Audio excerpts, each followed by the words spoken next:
அனைவருக்கும் வணக்கம்.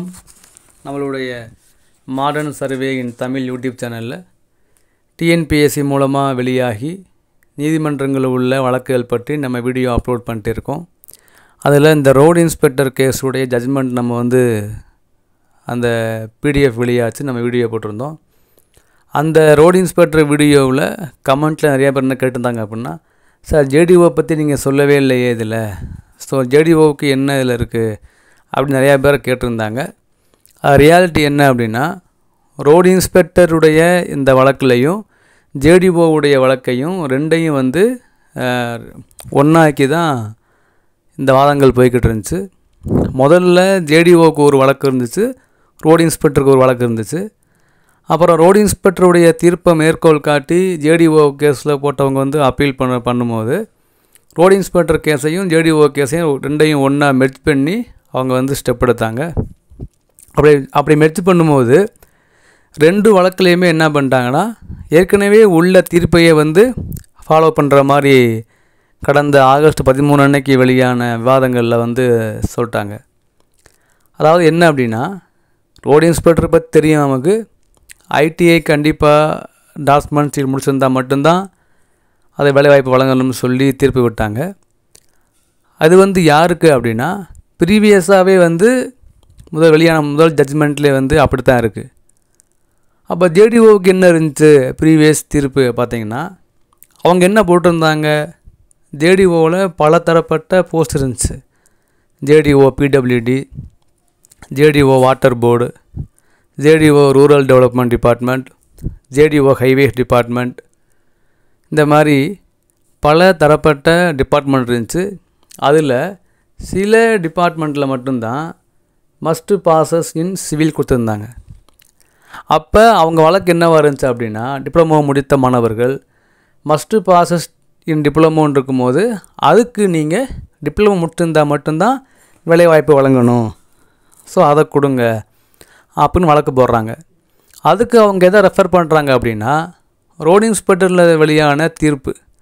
அதில் என்ன இருந்துச்சு அப்படின்னா, டிஎன்பிஎஸ்சி ரோடு இன்ஸ்பெக்டருக்கு வழக்கு ரோடு இன்ஸ்பெக்டருடைய அறிவு வெளியாகும்போது மஸ்ட்டு பாசஸ் இன் சிவில் டாக்குமெண்ட்ஷிப் முடிச்சிருந்தாமா, ஐடிஐ சிவில் டாக்குமெண்ட்ஷிப் முடிச்சிருந்தா மட்டும்தான் வழங்கணும் மஸ்ட்டு கொடுத்துருந்தாங்க இல்லையா. ஸோ அதில் அதை பேஸ் பண்ணி தீர்ப்பு வெளியாகிடுச்சு. ஸோ அதே மாதிரி இதுலேயும் மஸ்ட்டு பாசஸ் இன் டிப்ளமோ சிவில் இன்ஜினியர் எங்கே இருக்கோ அந்த வேலை வாய்ப்புகளுக்கெல்லாம் நீங்கள் டிப்ளமோ இல்லாதவங்களுக்கு போஸ்டிங் வழங்கக்கூடாது அப்படின்னு நாங்கள் வழக்கு போடுறாங்க. ஸோ வழக்குகள் விசாரணைக்கு வரும்போது ரெண்டுமே மஸ்ட்டு தான். அப்போ அவங்க எந்த இதில் பார்க்குறாங்க அப்படின்னா, கோணங்களில் ஒரு வேலைவாய்ப்புக்கான கல்வித்தகுதி குறைந்தபட்ச கல்வித்தகுதியாக இருக்கும்போது அதை விட அதிகபட்ச கல்வித்தகுதி விண்ணப்பிக்கலாம் அப்படின்னு ஒரு ரூல் இருக்கிறதுனால, டிப்ளமோ சிவில் இன்ஜினியரிங் உள்ள படிப்புகளுக்கு பிஇ முடித்தவங்களும் விண்ணப்பிக்கலாம்னு சொல்லி அந்த ஜேடிஓ வழக்கில் தீர்ப்பு என்ன பண்ணுறாங்கன்னா, மஸ்ட்டு பாசஸ் இருந்தாலும் அவங்க பிஇ அப்ளை பண்ணலாம் அப்படின்னு சொல்லி அவங்க போட்ட வழக்கை கேன்சல் பண்ணி ஆர்டர் வெளியிட்டுறாங்க. ஸோ அதே ஆர்டர் தான் இப்போயும் அவங்க ஃபாலோ பண்ணுறாங்க. ஆனால் இந்த கேஸ் என்ன பண்ணிச்சு, டிஸ்போஸ் ஆனதுனால தீர்ப்பு என்ன அப்படின்னா, ரோடு இன்ஸ்பெக்டருக்கு மட்டும்தான் மஸ்ட்டு பாசஸ் ஐடிஐ சிவில் டாக்குமெண்ட்ஷிப் முடிச்சிருந்தால் மட்டும்தான் வேலைவாய்ப்பை வழங்கணும். ஆனால் ஜேடிஓவுக்கு டிப்ளமோ தகுதி இருந்தாலும் அதை விட அதிகபட்ச கல்வி தகுதியான பிஇ முடிச்சிருந்தாலும் அவங்களும் உள்ள எக்ஸாம் எழுதலாம் அப்படிங்கிற ஒரு இதை அவங்க கொண்டு வராங்க. நம்ம பார்க்க வேண்டியது இதில் என்ன அப்படின்னா, ரோடு இன்ஸ்பெக்டருக்கு ப்ரீவியஸாக என்ன ஜட்ஜ்மெண்ட்டு அதான் இங்கேயும் அமல்மெண்ட் பண்ணுறாங்க. அதே மாதிரி தான் ஜேடிஓவுக்கும்.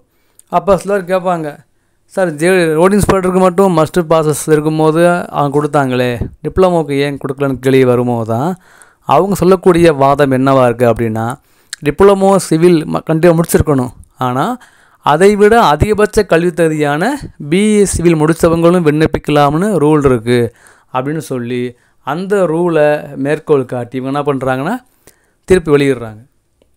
ஸோ ஜேடிஓவுக்கு இதுதான்.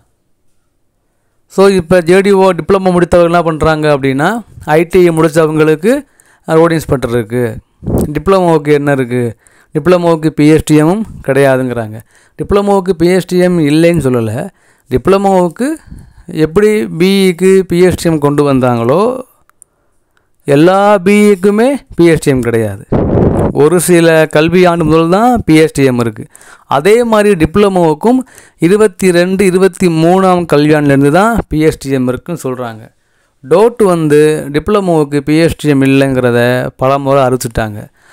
இப்போ வந்து எல்லா காலேஜுக்கும் அவங்க வந்து அறிக்கையாகி விட்டாங்க, யாரும் பிஎஸ்டிஎம் தரக்கூடாது தன்னிச்சையாக அப்படின்னு. ஸோ வந்து டிப்ளமோ படித்தவங்க என்ன ஃபீல் பண்ணுறாங்க அப்படின்னா, வந்து மஸ்ட்டு பாஸஸ் டிப்ளமோவும் உள்ளதுக்காகவும் கொடுத்துருக்கலாம், அது எங்களுக்கு இல்லை, அதே மாதிரி பிஎஸ்டிஎம் இல்லை அப்படின்னு அவங்க ஃபீல் பண்ணுறாங்க.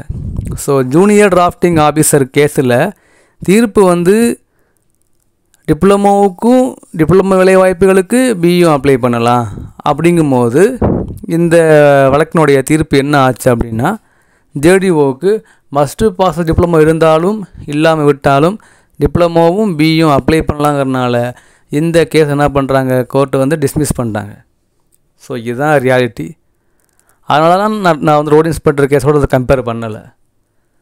ஏன்னா சேம் ஜட்ஜ்மெண்ட்டாக ஃபாலோ பண்ணுறாங்க. ஸோ அதனால் ஜேடிஓவுக்கு இதே தான் அந்த ஜட்ஜ்மெண்ட் காப்பி இதே தான். ஏன்னா இதிலே வந்து அந்த கேஸ் போட்டவங்க பேர்லாம் உள்ளே வந்திருக்கும்.